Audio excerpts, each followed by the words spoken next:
छत्तीसगढ़ में मुख्यमंत्री बनते ही विष्णुदेव ने कर दिया ऐसी 5 घोषणा जिससे छत्तीसगढ़ ऊंचाइयों पर होगा और छत्तीसगढ़ की जो विकास का जो पथ है वो निरंतर बढ़ेगा। नमस्कार दोस्तों, आप देख रहे हैं ट्रेंडिंग न्यूज और आज की एक नई वीडियो पर आप सबका स्वागत है।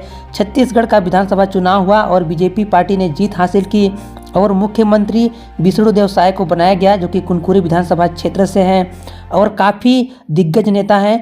5वीं कहीं ना कहीं पास करके 5वीं से 8वीं 10वीं तक पढ़ाई सिर्फ किए हैं और ज़्यादा कहीं ना कहीं शिक्षा के क्षेत्र में भी आगे नहीं गए हैं। लेकिन सरपंच के चुनाव से लेकर के मुख्यमंत्री तक का सफ़र में बड़ा ही कठिन परिस्थिति रहा और अभी जिस प्रकार से छत्तीसगढ़ विधानसभा चुनाव के बाद जब मुख्यमंत्री से जब सवाल पूछे गए कि जब कैबिनेट बैठक होगी तो उसमें सबसे पहला आपकी पहल क्या होगा और छत्तीसगढ़ को आप किस ऊंचाई पर ले जाएंगे, तो विष्णुदेव साय ने कहा कि सबसे पहले किसानों को छत्तीसगढ़ की जनता को 18 लाख आवास देना है। इससे पहले भी वो घोषणा कर चुके थे लेकिन केंद्र सरकार ने दिया, लेकिन भूपेश बघेल ने नहीं दिया था 18 लाख आवास, जिससे यहाँ की जनता ने भूपेश बघेल को नकार दिया और अब छत्तीसगढ़ में बीजेपी की सरकार बना दिया गया। और भी कई घोषणा किए बीजेपी ने, चूँकि महिलाओं को 1 साल में 12,000 रुपये दिया जाएगा, 12 महीने में 12,000 रुपये प्रत्येक महिला को दिया जाएगा, जिसका विवाह हो गया है। और दोस्तों छत्तीसगढ़ में बीजेपी ने और भी कई घोषणा किया है, जैसे धान खरीदी को लेकर के 3200 रुपये क्विंटल देगी धान खरीदी का पैसा। और इससे जाहिर होता है कि बीजेपी की सरकार ने कांग्रेस की सरकार से अच्छा वादा किया था, जिसको लेकर के आज जनता ने बीजेपी सरकार को चुना है। कैबिनेट बैठक के बाद पता चला कि मुख्यमंत्री विष्णुदेव साय को बनाया जाएगा और विष्णुदेव साय अभी जैसे ही शपथ लेंगे मुख्यमंत्री पद का, फिर छत्तीसगढ़ में एक नया भूचाल आ जाएगा।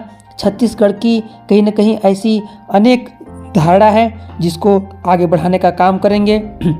वही विष्णुदेव साय ने ये भी कहा कि छत्तीसगढ़ में हर परिस्थिति में गरीब हो गया या फिर किसान हो गया, मजदूर हो गया, सबके साथ में खड़ा रहूँगा।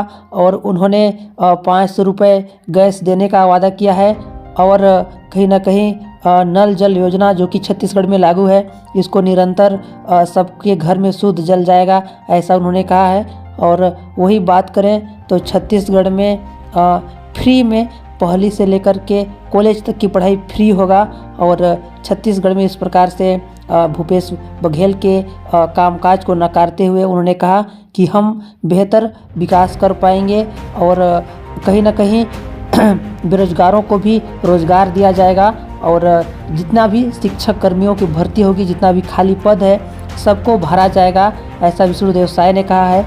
तो छत्तीसगढ़ में जो नियमित कर्मचारी थे सबको नियमित कर दिया जाएगा, ऐसा उनका कहना है। क्योंकि भूपेश बघेल ने 5 साल में किसी भी कर्मचारी को नियमित नहीं किया, उसी के चलते आज भुगतना पड़ रहा है कि छत्तीसगढ़ में कांग्रेस की सरकार नहीं बन पाई।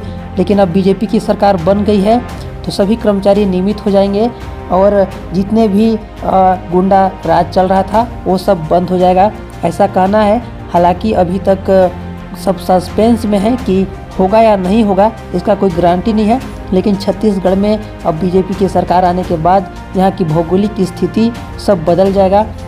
प्रधानमंत्री नरेंद्र मोदी ने भी आकर के कहा कि यहाँ पर हर कुछ रेल परियोजना भी दी जाएगी और छत्तीसगढ़ को बेहतर बनाने का प्रयास किया जाएगा।